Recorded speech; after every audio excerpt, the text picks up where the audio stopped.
नमस्कार, आप देख रहे हैं नेशनल वॉइस। आपके साथ मैं हूं शुभ्रा सुमन। राम मंदिर के लिए सुप्रीम कोर्ट ने मध्यस्थता का रास्ता अपनाया है। मध्यस्थता के लिए सुप्रीम कोर्ट ने 3 लोगों का एक पैनल बनाया, जिसमें आध्यात्म गुरु श्री श्री रविशंकर, जस्टिस इब्राहिम खलीफुल्लाह और वरिष्ठ वकील श्रीराम पंचू को बतौर मध्यस्थ तय कर दिया गया। ये तीनों सभी पक्षों से बात करके 8 हफ्तों में अपनी रिपोर्ट कोर्ट को सौंपेंगे। राम मंदिर मामले को लेकर ये कोई पहली बार मध्यस्थता की कोशिश नहीं की गई है। इसके पहले भी कई बार ऐसी कोशिशें हो चुकी हैं, लेकिन इस बार मध्यस्थता की पहल सुप्रीम कोर्ट ने की है। तो ऐसे में सवाल ये है कि क्या बात बन पाएगी?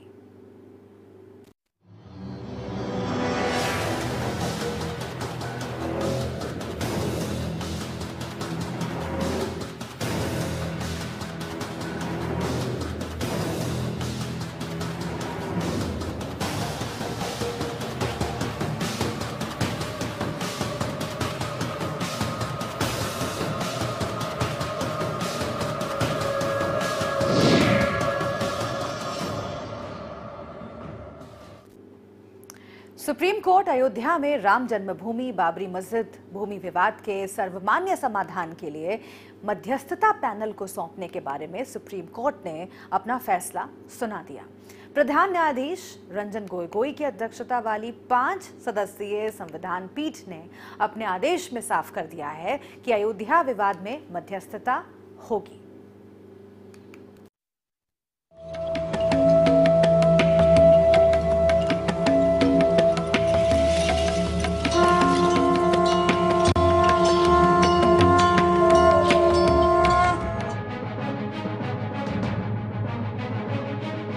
राम मंदिर के लिए सुप्रीम कोर्ट ने मध्यस्थता का रास्ता अपनाया है।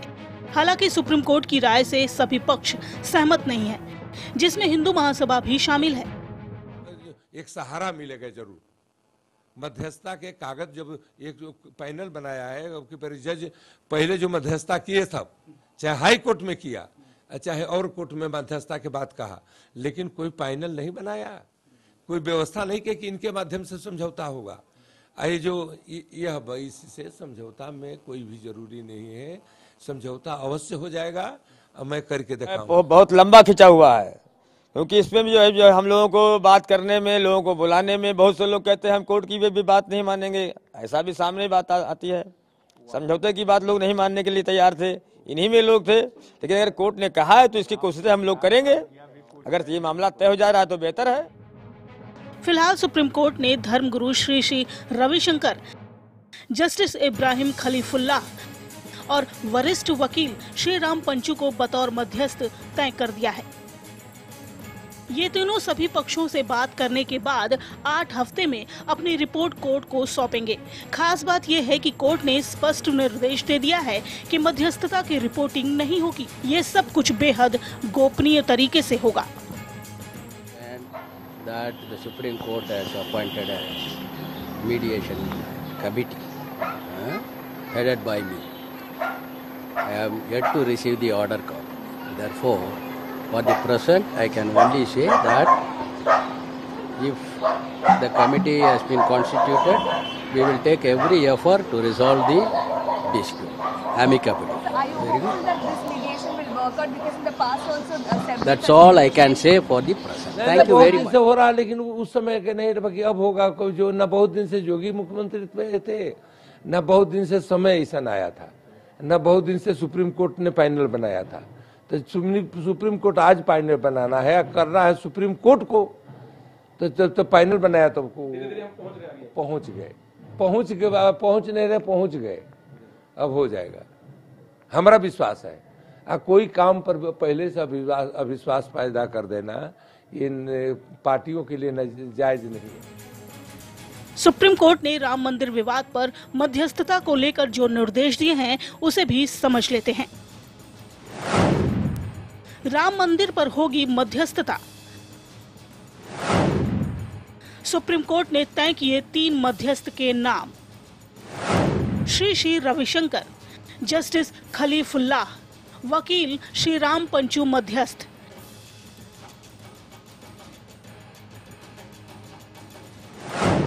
एक हफ्ते के अंदर मध्यस्थता शुरू हो जाएगी। देनी होगी स्टेटस रिपोर्ट। 8 हफ्ते के अंदर मध्यस्थ देंगे अंतिम रिपोर्ट। मध्यस्थता की प्रक्रिया को गुप्त रखा जाएगा।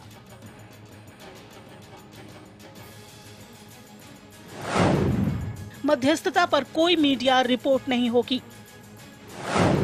फैजाबाद में बंद कमरे में होगी मध्यस्थता। हालांकि ये पहली बार नहीं होगा जब राम मंदिर के मसले को बातचीत से हल करने की कवायद हुई हो। इसके पहले भी कई लोगों ने अलग अलग समय पर इस मुद्दे को बातचीत से सुलझाने की कोशिश की थी, जो सफल नहीं हुई थी। अयोध्या मामले में इससे पहले 4 बार मध्यस्थता के प्रयास किए जा चुके हैं, जो असफल रहे। प्रधान न्यायाधीश रंजन गोगोई के नेतृत्व में 5 सदस्यीय संविधान पीठ ने सभी पक्षों की दलीलें सुनने के बाद बुधवार को अपना फैसला सुरक्षित रख लिया था। इलाहाबाद उच्च न्यायालय के 2010 के फैसले के खिलाफ शीर्ष अदालत में 14 याचिकाएं दायर हुई थीं। उच्च न्यायालय ने अपने फैसले में कहा था कि अयोध्या में 2.77 एकड़ की विवादित भूमि तीनों पक्षकारों सुन्नी वक्फ बोर्ड, निर्मोही अखाड़ा और रामलला के बीच बराबर बांट दिए जाएं। सुप्रीम कोर्ट की ओर से मध्यस्थता के लिए अध्यात्म गुरु श्री श्री रविशंकर को शामिल करने पर विरोध किया जा रहा है।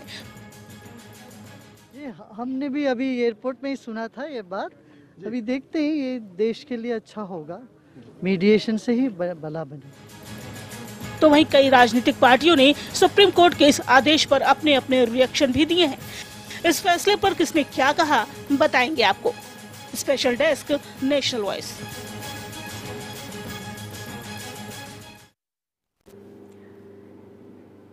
सुप्रीम कोर्ट के इस ऐतिहासिक फैसले का स्वागत किया गया, तो वहीं मध्यस्थता पैनल में अध्यात्म गुरु श्री श्री रविशंकर के शामिल करने पर आपत्ति भी जताई गई। सुप्रीम कोर्ट के इस फैसले पर किसने क्या कहा, देखिए इस रिपोर्ट में।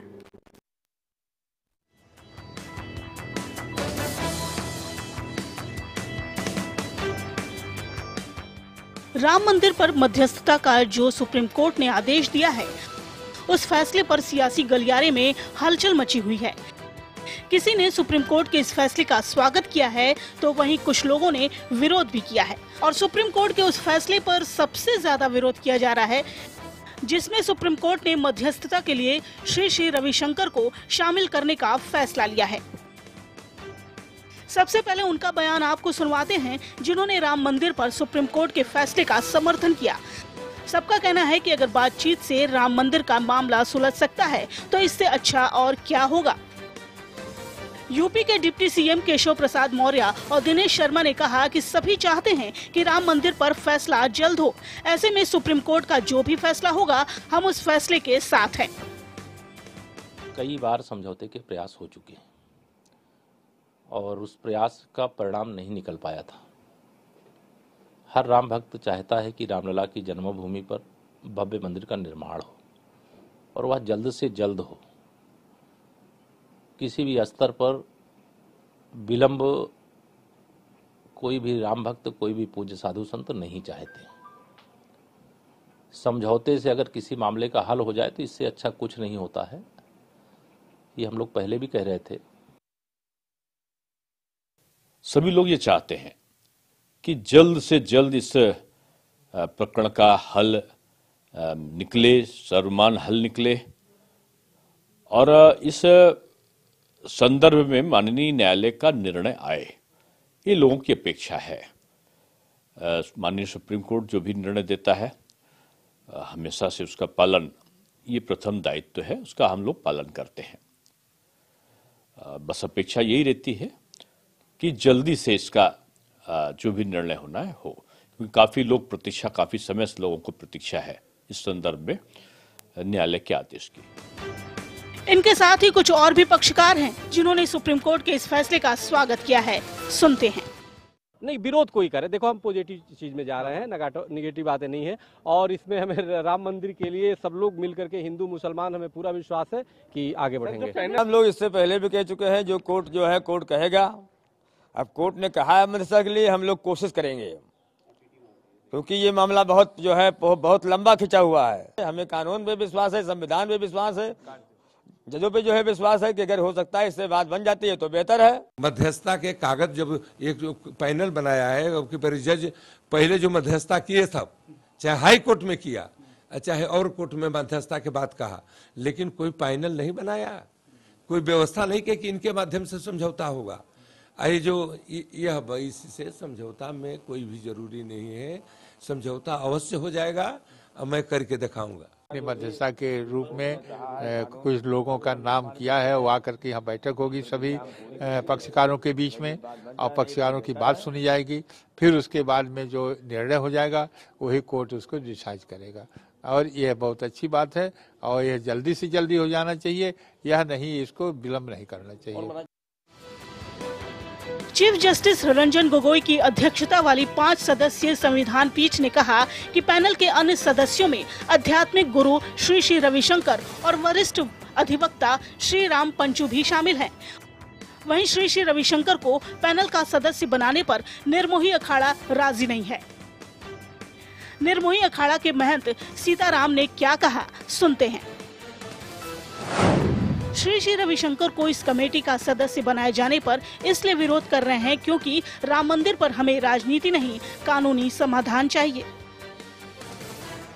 उन्होंने ये भी कहा कि श्री श्री रविशंकर कौन होते हैं राम मंदिर का मुद्दा सुलझाने वाले। हमें नहीं लगता कि कोई रविशंकर को पैनल में सुनने वाला है। वहीं कोर्ट द्वारा गठित पैनल में श्री श्री रविशंकर को शामिल किए जाने पर AIMIM चीफ असुद्दीन ओवैसी ने आपत्ति जताई है। ओवैसी ने कहा कि बेहतर होता कि किसी न्यूट्रल व्यक्ति को मध्यस्थ बनाया होता। उन्होंने कहा कि अब सुप्रीम कोर्ट ने श्री श्री रविशंकर को मध्यस्थ बनाया है तो उन्हें न्यूट्रल रहना होगा। इसके साथ ही उन्होंने ये भी कहा कि उम्मीद है कि श्री श्री अपनी जिम्मेदारियों को समझेंगे। मीडिएटर्स में एक मीडिएटर का ऑन रिकॉर्ड स्टेटमेंट है जिसको आपने खुद कैरी किया है, तो वो न्यूट्रल कैसा रहेंगे? वो न्यूट्रल कहाँ है? वो न्यूट्रल तो नहीं रहेंगे। वो 4 नवंबर को उन्हें थ्रेटन किया है वायलेंस कि अगर आप नहीं करेंगे तो सीरिया बन जाएगा, आप गुडविल गेस्चर के तौर पर छोड़ दीजिए, मुसलमानों से कह रहे हैं। तो फिर मीडिएटर तो न्यूट्रल होना चाहिए ना। हम उम्मीद कर रहे थे कि ऐसे आदमी को मीडिएटर नहीं बनाया जाएगा जिसका स्टेटेड पोजीशन पब्लिक डोमेन में। वहीं चित्रकूट के महंत जगत गुरु श्री राम भद्राचार्य ने कहा कि राम मंदिर पर हाईकोर्ट का फैसला गलत था। सुप्रीम कोर्ट के सर्वोच्च न्यायाधीश कांग्रेस माइंडेड हैं। कोर्ट क्या मध्यस्थता करेगी? तो कुछ हिंदू संघ जो पक्षकार थे उन्होंने अपना जो मीडिएटर है जो सूत्र दिए हैं 3 दिन, वो फिर कैसे दे दिए? बहुत ठीक नहीं किया, मेरे मत से बहुत ठीक नहीं किया। क्या होना चाहिए? होना चाहिए कि हमारे पर छोड़े मध्यस्थता। वो कौन होते मध्यस्थ करने वाले? या तो निर्णय दे, और निर्णय न्याय यही देना चाहिए था कि जब उन्होंने पक्ष नहीं रखा है अपना, मुसलमानों ने या किसी ने भी, तो कैसे हाई कोर्ट ने बांट दिया उसको? तो न्याय तो हाई कोर्ट का फैसला गलत था, उस पर सुप्रीम कोर्ट को निर्णय देना चाहिए। ये विवाद हल कैसे हो सकता है? अभी विवाद चुनाव हो जाने दीजिए, हल होगा। वहीं एसपी के वरिष्ठ नेता आजम खान ने श्री श्री रविशंकर पर सीधे तौर पर तो निशाना नहीं साधा, लेकिन उन्होंने कहा कि बीच में जो छोटे बड़े नाम आ गए हैं उनका इस बात से कोई लेना देना नहीं है, उन्हें तो सिर्फ शोहरत चाहिए। सुप्रीम कोर्ट के आदेश के बारे में कोई टिप्पणी नहीं करना चाहते। उम्मीद ये करते हैं कि कमजोरों के साथ न्याय होगा और वही पक्षधर होंगे, यानी इस पक्ष के हिस्सेदार होंगे जिनका इस मामले से लेना देना है। जो बीच में छोटे बड़े नाम आ गए हैं, इनका इस विवाद से कोई नहीं लेना, उनको तो अपनी सिर्फ शोहरत चाहिए, वो मुनासिब है। ये पहली बार नहीं है जब राम मंदिर विवाद को लेकर मध्यस्थता की बात की जा रही है। इससे पहले भी ये कोशिश हो चुकी है, बताएंगे आपको। Special desk, national voice.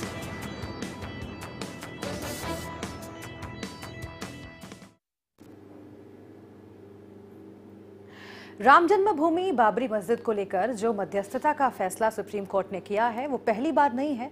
इससे पहले 4 बार इस मामले को लेकर मध्यस्थता की कोशिश हो चुकी है। कब कब हुआ है ये प्रयास और क्यों नहीं बनी बात, देखिए।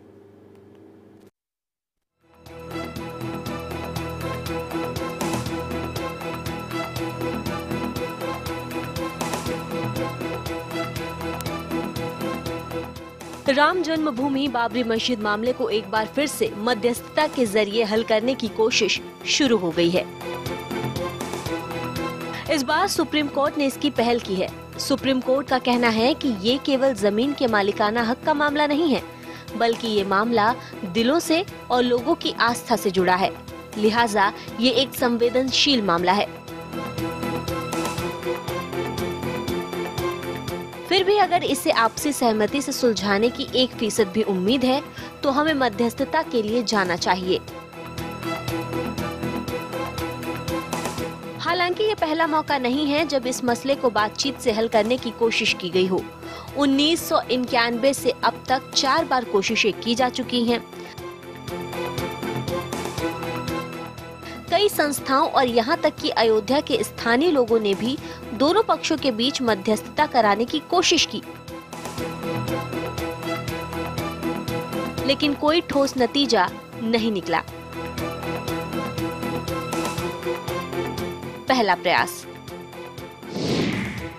दिसंबर 1991 में जब तत्कालीन प्रधानमंत्री चंद्रशेखर ने विश्व हिंदू परिषद, ऑल इंडिया बाबरी मस्जिद एक्शन कमेटी और अन्य लोगों को इकट्ठा करके बातचीत शुरू की।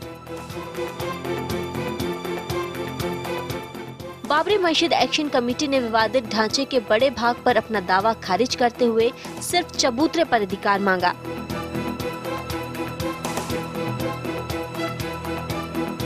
कमेटी का कहना था कि ईमान उसी चबूतरे से नमाज पढ़ते थे। कमेटी ने बाकी जमीन पर मंदिर बनाने को स्वीकृति भी दे दी। विश्व हिंदू परिषद ने इस प्रस्ताव को ये कहकर ठुकरा दिया कि उसी चबूतरे पर भगवान राम का जन्म हुआ था। परिषद ने राम मंदिर क्षेत्र में मस्जिद को जगह देने का प्रस्ताव भी नकार दिया। दूसरा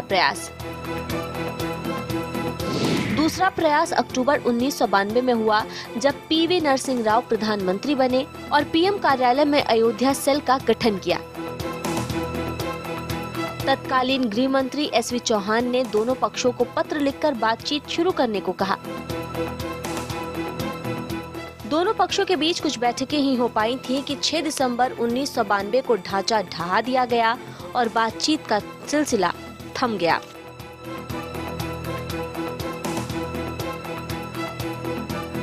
तीसरा प्रयास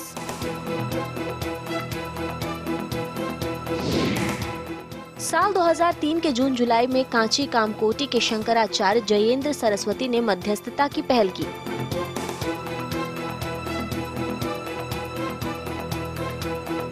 उनके प्रस्ताव के मुताबिक बगल की अविवादित जमीन पर राम मंदिर बनाया जाएगा।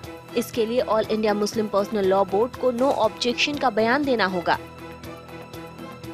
विवादित जमीन के बारे में शांतिपूर्वक बातचीत की जाएगी।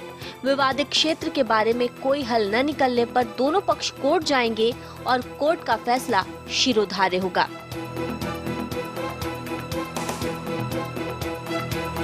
मुस्लिम पर्सनल लॉ बोर्ड ने ये प्रस्ताव ठुकरा दिया। विश्व हिंदू परिषद ने भी जयेंद्र सरस्वती और मुस्लिम पर्सनल लॉ बोर्ड के बातचीत का विरोध किया। दिसंबर 2003 में वाजपेयी सरकार ने फिर से मध्यस्थता करने की कोशिश की। तब दोनों पक्षों से मिलकर जयेंद्र सरस्वती ने भी भरोसा दिलाया था कि मसले का हल महीने भर में निकाल लिया जाएगा।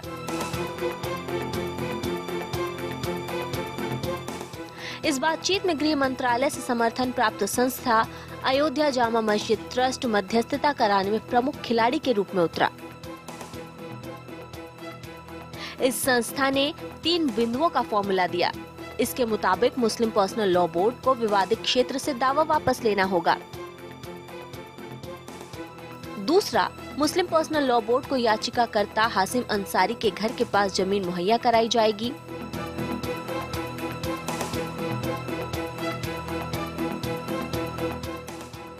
तीसरा, नई जमीन पर मस्जिद बनाने के लिए सरकार 400 करोड़ रुपए देगी, लेकिन ये प्रस्ताव भी नकार दिया गया।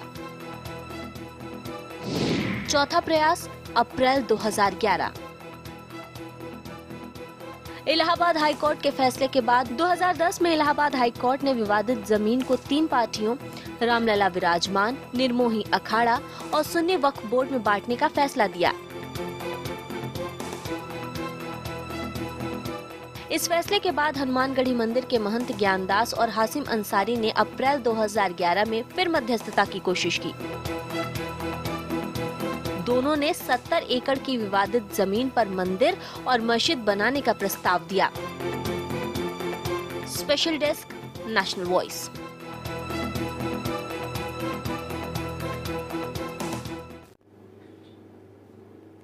सुप्रीम कोर्ट ने राम जन्मभूमि बाबरी मस्जिद मामले में मध्यस्थता के लिए जिन 3 लोगों को चुना है वो हैं सीनियर अधिवक्ता श्रीराम पंचू, पूर्व जस्टिस फकीर मोहम्मद इब्राहिम खलीफुल्ला और अध्यात्म गुरु श्री श्री रविशंकर। तो चलिए इनके बारे में भी विस्तार से जानते हैं।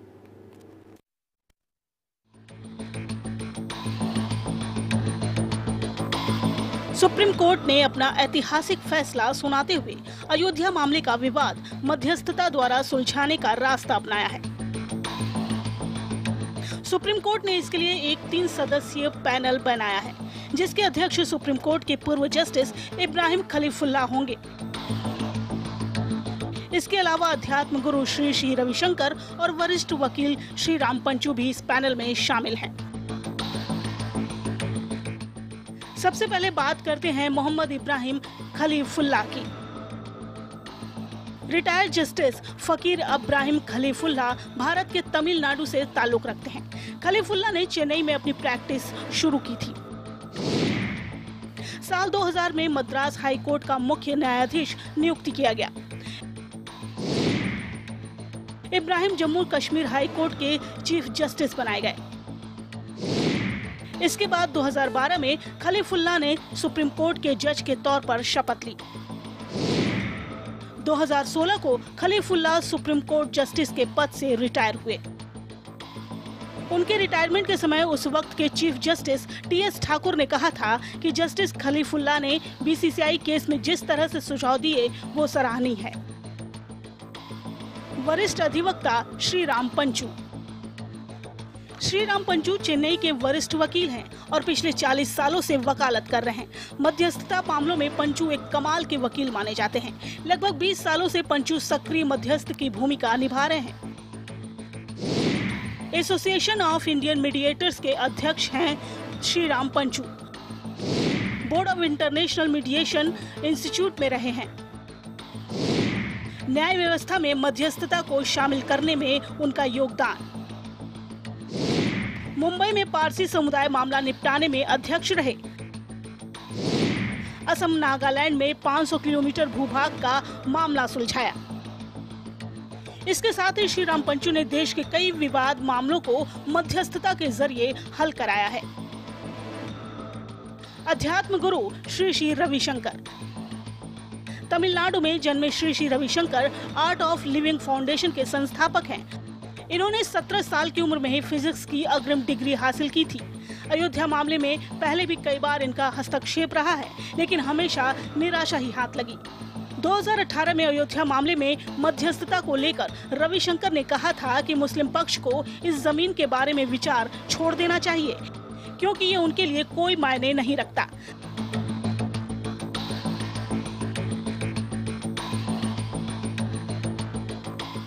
रविशंकर ने कहा था कि श्री राम की जन्मभूमि होने की वजह से हिंदू समुदाय की इस जगह से गहरी भावनाएं जुड़ी हुई हैं। हालांकि रविशंकर के इस अनुरोध को all India Muslim personal law board ने सीधे तौर पर नकार दिया था। Special desk, national voice.